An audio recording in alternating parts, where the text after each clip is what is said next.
Good morning students.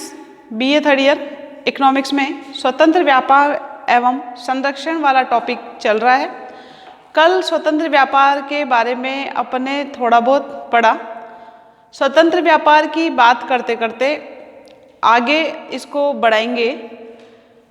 व्यापार के अंतर्गत 5 नीतियाँ किसी भी अर्थव्यवस्था के बारे में बताई गई थी, जिसमें प्रतिबंधित नीति, वाणिज्यवादी नीति, स्वतंत्र व्यापार नीति, अधिक स्वतंत्र व्यापार नीति और संरक्षण की नीति। ये 5 प्रकार की व्यापारिक नीतियाँ होती है जिसे अर्थव्यवस्था में किसी भी देश के द्वारा अपनाया जा सकता है। स्वतंत्र व्यापार और संरक्षण के बारे में विस्तृत रूप से अध्ययन करेंगे। सबसे पहले आज स्वतंत्र व्यापार के बारे में बताया जाएगा कि स्वतंत्र व्यापार होता क्या है। हेडिंग डालिए आप लोग, स्वतंत्र व्यापार।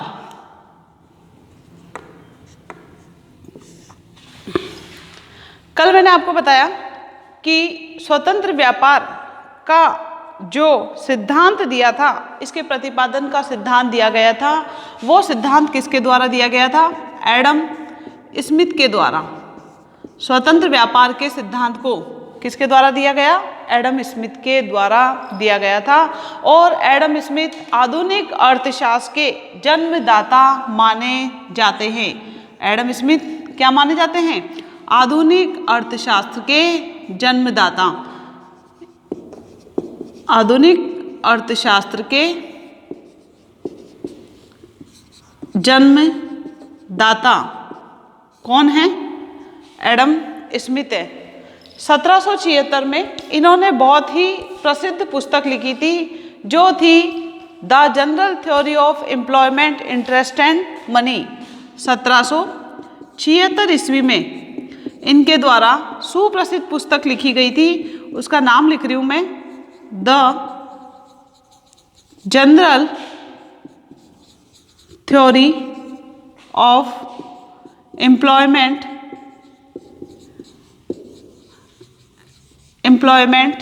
Interest and money.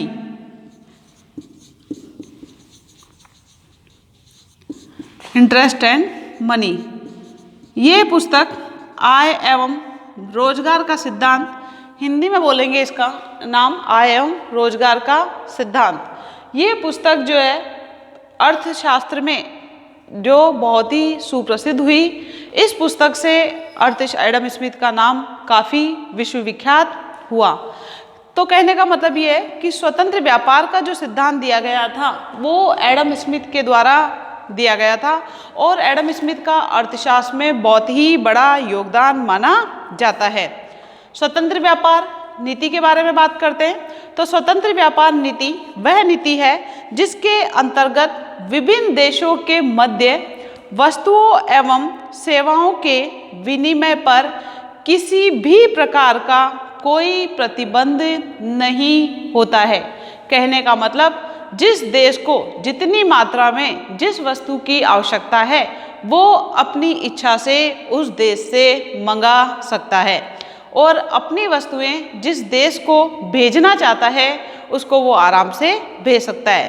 कहने का मतलब है कि लेने और देने पर, आयात और निर्यात पर किसी प्रकार का कोई प्रतिबंध नहीं होता स्वतंत्र व्यापार नीति के अंतर्गत। एडम स्मिथ ने स्वतंत्र व्यापार नीति के बारे में अपने विचार जो दिए हैं उसके बारे में मैं बता देती हूँ आपको, आप उसको भी नोट डाउन करो। एडम स्मिथ से संबंधित अगर स्वतंत्र व्यापार नीति की परिभाषा पूछी जाती है आपको, या स्वतंत्र व्यापार नीति किसे कहते हैं, तो आपको यही लिखना है, किसी भी देश के अंतर्गत या सभी राष्ट्रों के मध्य स्वतंत्र रूप से जो आयात और निर्यात किया जाता है, जिस पर किसी प्रकार का कोई भी प्रतिबंध नहीं होता है विनिमय पर, वो स्वतंत्र व्यापार नीति के अंतर्गत आता है। एडम स्मिथ क्या कहते थे? एडम स्मिथ के अनुसार स्वतंत्र व्यापार व्यापारिक नीति की उस प्रणाली को कहते हैं। लिखिए आप, एडम स्मिथ के अनुसार, एडम स्मिथ के अनुसार स्वतंत्र व्यापार, इन्वर्टेड कोमा में लिखना है, स्वतंत्र व्यापार व्यापारिक नीति को व्यापारिक स्वतंत्र व्यापारिक नीति की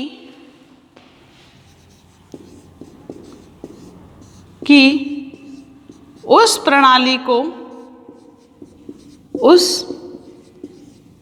प्रणाली को कहते हैं। अब स्वतंत्र व्यापारिक नीति की प्रणाली ही तो है जो अपन ने 5 व्यापारिक नीतियां पढ़ी है, प्रतिबंधित वाणिज्यवादी, स्वतंत्र व्यापार वाली, अधिक स्वतंत्र व्यापार वाली, इसके अलावा संरक्षण की नीति। तो ये जो स्वतंत्र व्यापार प्रणाली है या स्वतंत्र व्यापार नीति है, ये व्यापारिक नीति की उस प्रणाली को कहते हैं जिसमें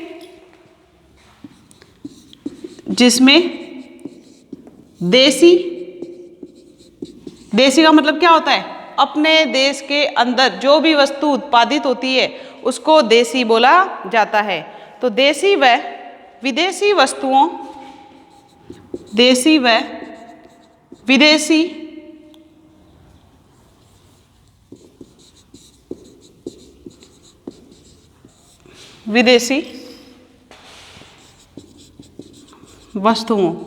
विदेशी वस्तुएं क्या होती है? विदेशी वस्तुएं जो हमारे देश में नहीं बनती है, जो दूसरे देशों में बनती है, वो विदेशी वस्तुएं कहलाती है। तो देशी वस्तुओं व विदेशी वस्तुओं में किसी प्रकार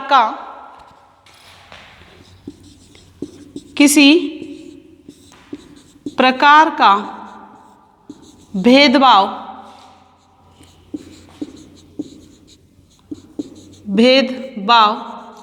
नहीं रखा जाता।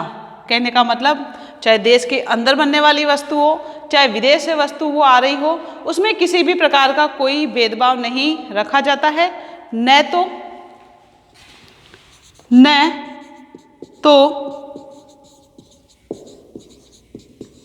विदेशी वस्तुओं पर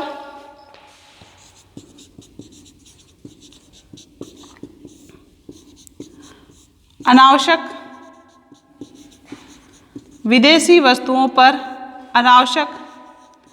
कर लगाए जाते हैं। न तो विदेशी वस्तुओं पर अनावश्यक कर लगाए जाते हैं और न ही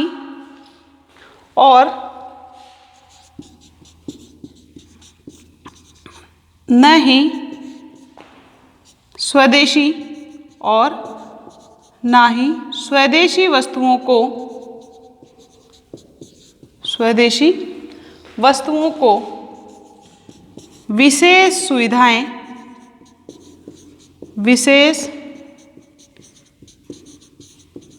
सुविधाएं प्रदान की जाती है। वह स्वतंत्र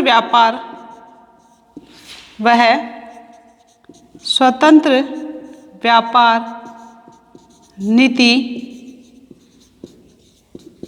कहलाती है। और इन्वर्टेड कॉमा आपका यहीं पे क्लोज्ड हो गया था। स्वतंत्र व्यापार नीति कहलाती है। ये परिभाषा आप लिख लीजिए। एडम स्मिथ के अनुसार स्वतंत्र व्यापार नीति की परिभाषा दी गई है। एग्जाम में जब आपके आएगा स्वतंत्र व्यापार नीति का छोटा क्वेश्चन, तो आपको बिल्कुल यही परिभाषा लिखनी है। एडम स्मिथ ने स्वतंत्र व्यापार नीति के सिद्धांत को प्रतिपादित किया था। एडम स्मिथ के अनुसार स्वतंत्र व्यापारिक नीति की उस प्रणाली को कहते हैं जिसमें देसी यानी अपने देश के अंदर जो वस्तुएं बन रही है और विदेशों में जो वस्तुएं बन रही है उन पर किसी प्रकार का कोई भी भेदभाव नहीं रखा जाता। न तो विदेशी वस्तुओं पर अनावश्यक कर लगाए जाते हैं और ना ही अपने देश की जो वस्तुएं हैं उनको विशेष सुविधाएं प्रदान की जाती है। क्योंकि अगर इन वस्तुओं पर अनावश्यक कर लगाएंगे तो वो वस्तु महंगी हो जाएगी, और वो वस्तु जब महंगी हो जाएगी तो हमारे देश में वो वस्तु बिना बिके रह जाएगी। क्योंकि उपभोक्ता जो है कम कीमत पर जब उसे अच्छी वस्तु प्राप्त हो रही है तो वो दूसरी महंगी वस्तु क्यों लेगा। इसके अलावा अपने देश की जो वस्तुएं हैं उनको किसी प्रकार की कोई अनुदान नहीं दिए जाते, कोई किसी प्रकार की कोई सब्सिडी नहीं दी जाती है, ताकि हमारी वस्तु विदेशी वस्तु की तुलना में सस्ती हो जाए लागत में कमी के कारण। तो इस प्रकार ना कोई विशेष सुविधाएं प्रदान की जाती है, वह नीति आपकी स्वतंत्र व्यापार नीति कहलाती है। इसका आप स्क्रीनशॉट ले लो या इसको नोट डाउन कर लो।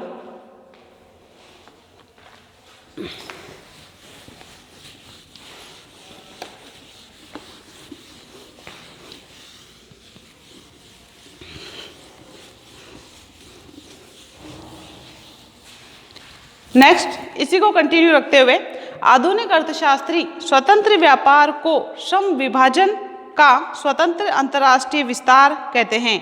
कहने का मतलब, ये जो व्यापार किया जाता है, जो स्वतंत्र व्यापार नीति की जाती है, वो एक तो श्रम विभाजन के आधार पर और एक विशिष्टीकरण के आधार पर की जाती है, क्योंकि कोई भी जो देश होगा वो उसी वस्तु का उत्पादन करेगा जिसमें उसे जो है प्राकृतिक साधन पर्याप्त मात्रा में उपलब्ध है।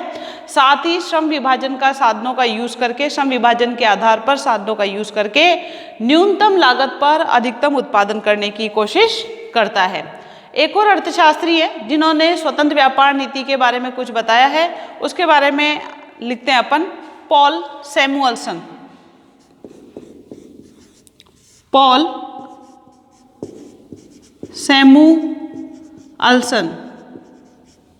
सैमुअल्सन, ये भी अर्थशास्त्रियों में, अच्छे अर्थशास्त्रियों में माने जाते हैं। पॉल सैमुअल्सन ये स्वतंत्र व्यापार नीति के बारे में क्या कहते हैं, इसके बारे में, क्योंकि जो अर्थशास्त्रियों के द्वारा जो भी बातें बताई जाती है, जो भी परिभाषाएं दी जाती है किसी की भी, उसको बिल्कुल एज इट इज उन्हीं की लैंग्वेज में अपने को देना होता है। स्वतंत्र व्यापार हम उसे कहेंगे, इसमें लिखिए, स्वतंत्र व्यापार हम उसे कहेंगे, स्वतंत्र व्यापार हम उसे कहेंगे जब कोई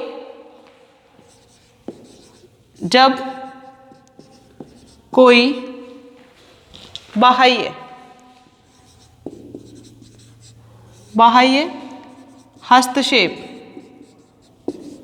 यानी बाहर से अपने देश के अंदर कोई भी हस्तक्षेप ना होना।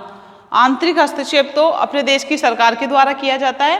तो पॉल सैमुअल्सन यही कहते हैं कि स्वतंत्र व्यापार हम उसे कहेंगे जब कोई बाह्य हस्तक्षेप व एकाधिकार ना हो, वह एकाधिकार ना हो। एकाधिकार किसे कहते हैं? किसी भी वस्तु का एक अकेला विक्रेता वो उसका एकाधिकारी कहलाता है, और जब वह उस वस्तु का एकाधिकारी हो जाता है, एकाधिकार उसने अपना लिया होता है, तो वो उपभोक्ता का मनमानी कीमत लेकर शोषण करता है। तो एकाधिकार न हो तथा अनिश्चितताओं व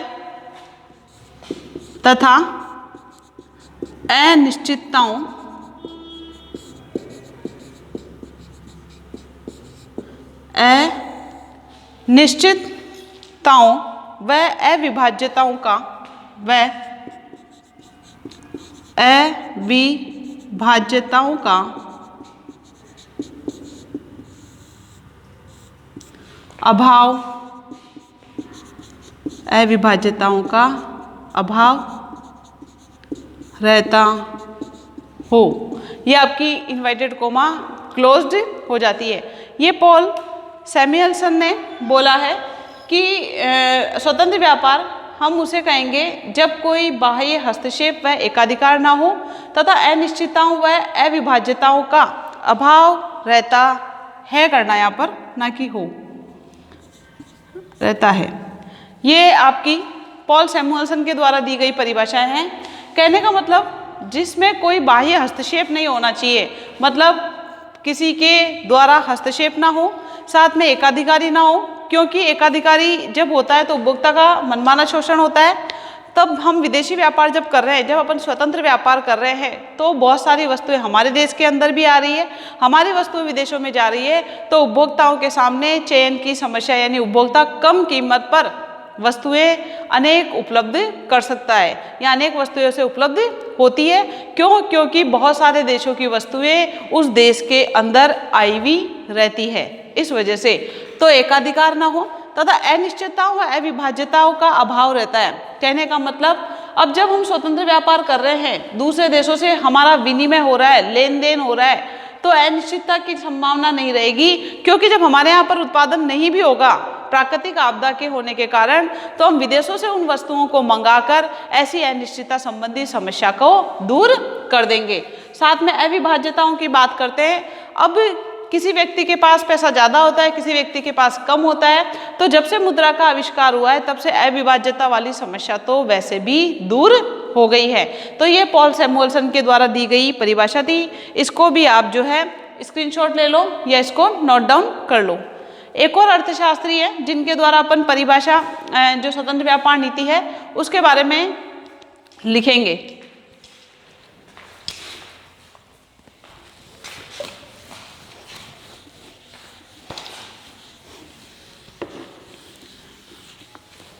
प्रोफेसर जगदीश भगवती,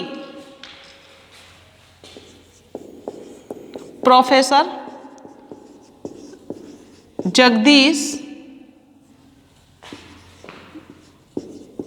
भगवती, इन्होंने भी स्वतंत्र व्यापार के बारे में कुछ कहा है। एक्चुअली ये 2-3 अर्थशास्त्रियों की परिभाषाएं अपने को इसलिए देनी है क्योंकि जब अपना बड़ा क्वेश्चन आता है तो आप 2-3 अर्थशास्त्रियों की परिभाषाएं दोगे तो उससे थोड़ा सा जो है आंसर देने में वो भी ठीक रहेगा और एग्जामिनर को ये लगता है कि बच्चा जो है प्रॉपर वे में पढ़ के आया है। इन्होंने उस स्थिति को स्वतंत्र व्यापार माना है। इन्होंने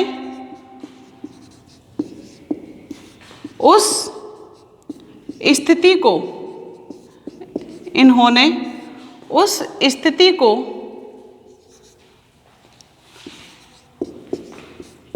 स्वतंत्र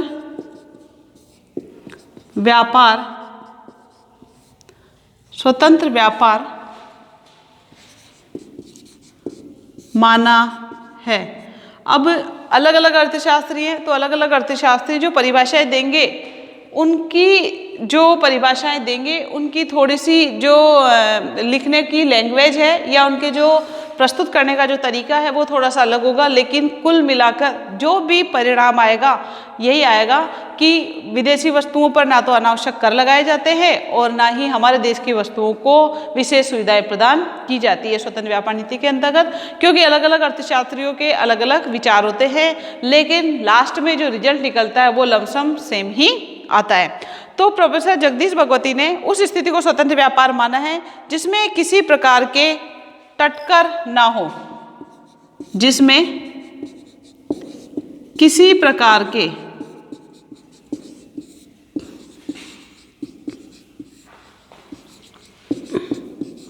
टटकर ना हो। यह भी एक प्रकार का कर होता है जो विदेशी वस्तु पर लगाया जाता है। कोटे ना निर्धारित किए गए हो, कोटे ना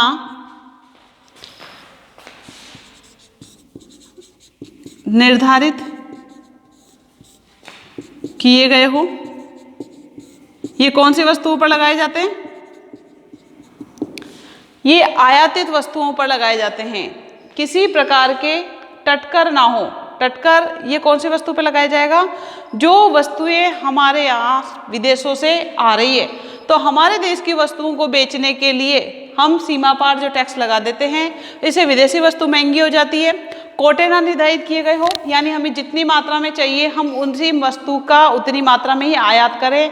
ये कोटा प्रणाली के अंतर्गत आता है, जो मैंने आपको कल बताया कि अगर हमारी किसी भी वस्तु यहाँ पर जो बन रही है उसकी मांग 1000 क्वांटिटी के बराबर है और हमारे देश के द्वारा उत्पादन 500 वस्तुओं का किया जा रहा है, तो हमें अब सिर्फ 500 वस्तुएं ही मंगानी हैं, जबकि ये कोटा प्रणाली कहलाती है। अब इसमें 500 ना आकर 1000 भी आ सकती है, 1500 भी आ सकती है। कहने का मतलब उसी देश की वस्तु बिकेगी जिसकी क्वालिटी अच्छी होगी और साथ में कीमत कम होगी। तो ना तो टटकर लगाए गए हो और ना ही कोटे निर्धारित किए गए हो, कोमा विनिमय प्रतिबंध ना हो, विनिमय, विनिमय का मतलब क्या होता है? लेन देन।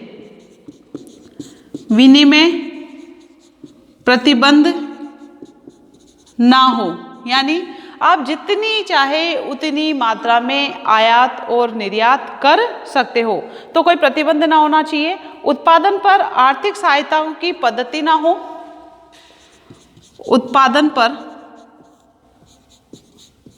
आर्थिक सहायताओं की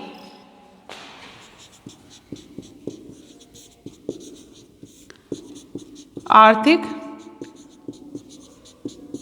सहायताओं की पद्धति ना हो। कहने का मतलब हमारे देश के अंदर जो वस्तु बन रही है, जो कि घरेलू वस्तु है, उस पर किसी प्रकार की आर्थिक सहायता, अनुदान या सब्सिडी नहीं होनी चाहिए। अगर ये सब्सिडी या अनुदान या सहायता दी जाती है तो हमारी वस्तु की कीमत लागत के कम होने के कारण कम हो जाती है, जिससे वो विदेशी वस्तु की तुलना में सस्ती होती है। तो कहने का मतलब उत्पादन पर आर्थिक सहायताओं की पद्धति ना हो और न ही घटक प्रयोग तथा और न ही घटक प्रयोग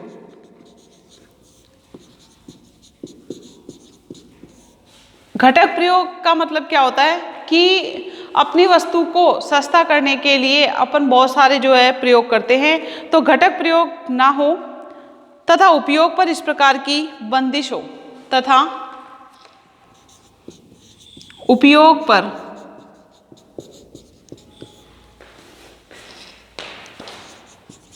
इस प्रकार की बंदिश हो,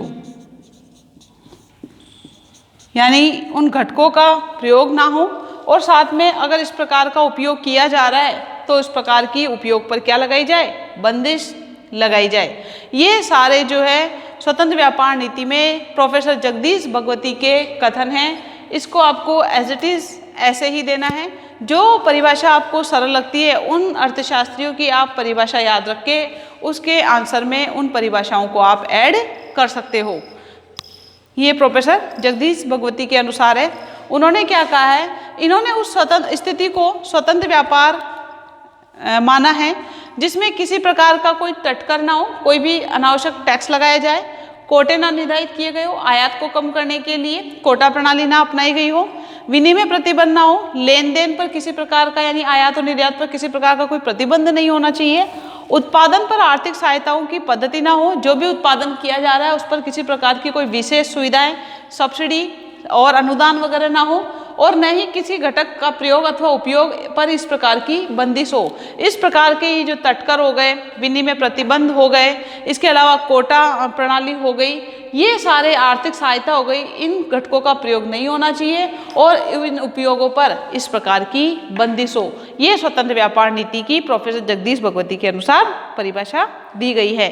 इसको भी आप स्क्रीनशॉट ले लो या इसको लिख लो। इन सभी अर्थशास्त्रियों की परिभाषाएं, उपयुक्त जो परिभाषाएं हैं, इस परिभाषाओं को या इन परिभाषाओं को देखकर या इससे जो सारांश है उसे ये स्पष्ट होता है कि स्वतंत्र व्यापार नीति जो है, उस स्वतंत्र व्यापार नीति बिना किसी कृत्रिम बाधा को उत्पन्न किए वस्तुओं व सेवाओं के अंतर्राष्ट्रीय व्यापार की स्वीकृति प्रदान करती है। कृत्रिम बाधा उत्पन्न किए बिना, और जो कृत्रिम बाधा है वो किस रूप में होगी? एक तो आपकी सीमा कर के रूप में, तटकर के रूप में, इसके अलावा कोटा प्रणाली के रूप में, प्रशुल्क बात एक ही है, फीस के रूप में अलग अलग प्रकार की चार्जेस लगाकर विदेशी वस्तुओं को महंगा कर देना। तो इस प्रकार की कृत्रिम बाधा उत्पन्न किए बिना वस्तुओं एवं सेवाओं के अंतर्राष्ट्रीय व्यापार की स्वीकृति प्रदान करती है। यह आपकी स्वतंत्र व्यापार नीति कहलाती है। इन सभी विभिन्न अर्थशास्त्रियों के द्वारा अलग अलग परिभाषाओं के आधार पर इसका सारांश बताया गया है। अब अपन बात करते हैं कि स्वतंत्र व्यापार के पक्ष में कौन कौन से तर्क दिए गए हैं कि स्वतंत्र व्यापार अगर किया जाता है तो कौन कौन से फायदे होंगे पक्ष में और विपक्ष में। ये सारी चीज़ें अपन पढ़ेंगे। जिसमें बिल्कुल उसका वर्णन बड़े रूप में किया जाएगा कि इसके फायदे से एक अर्थव्यवस्था को क्या क्या फायदा हो सकता है, और साथ में विपक्ष के तर्क की बात करेंगे तो स्वतंत्र व्यापार की नीति को अपनाने से उसमें क्या क्या नुकसान होने की संभावनाएं बनी रहती है, इसके बारे में विस्तृत रूप से अध्ययन करेंगे। तो स्वतंत्र व्यापार के पक्ष में तर्क और विपक्ष में तर्क, इसके लिए अपन एक इंडेक्स बनाएंगे। उस इंडेक्स के आधार पर ही सभी पॉइंट्स का जो है 1 बाय 1 वर्णन किया जाएगा। अगर ये बड़ा क्वेश्चन आता है आपके एग्जाम में तो आपको बिल्कुल स्वतंत्र व्यापार के बारे में बताने से पहले व्यापार क्या होता है, इसके बाद व्यापारिक नीतियां जो कि 5 प्रकार की होती है उसके बारे में दोगे। इसके बाद स्वतंत्र व्यापार नीति विभिन्न अर्थशास्त्रियों के द्वारा जो परिभाषाएं दी गई है उसके बारे में बताया जाएगा। इसके बाद आपके पक्ष और विपक्ष की इंडेक्स बनाई जाएगी, और इंडेक्स बनाने के बाद इनका अपन जो है पक्ष और विपक्ष का टू द पॉइंट वर्णन करेंगे, तभी आपका ये पूरा क्वेश्चन कंप्लीट होगा 20 नंबर का। तो इस प्रकार से संरक्षण और स्वतंत्र व्यापार दोनों में से एक ना एक टॉपिक पूछा जाता है आपका एग्जाम में।